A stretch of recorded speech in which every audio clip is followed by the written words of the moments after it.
Well, it's a meeting that's been months in the making. President Trump heads to Alaska on Friday to meet with Russian President Vladimir Putin.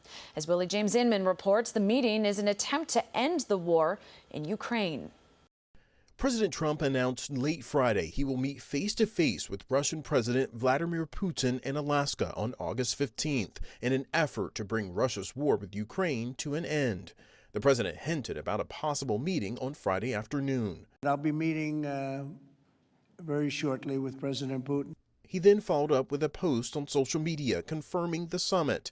The Alaska summit comes after months of phone calls and meetings with Russian President Vladimir Putin and Ukrainian President Volodymyr Zelensky in an effort to push for a peace deal.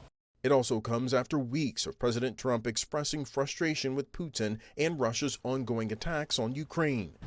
My conversations with him are always very pleasant. They say, isn't that a very lovely conversation? And then the missiles go off that night. I don't want to say he's an assassin, but he's a tough guy. Last month, President Trump set a deadline for Russia to reach an agreement with Ukraine or face economic sanctions.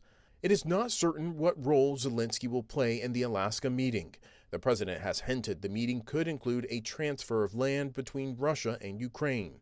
The president announced his plans to meet with Putin shortly after he hosted the leaders of Azerbaijan and Armenia at the White House on Friday. The two nations signed a U.S.-brokered joint declaration to end decades of fighting.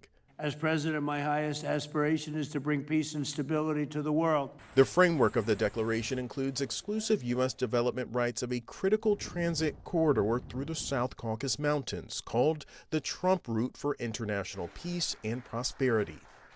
Willie James Inman, CBS News, the White House.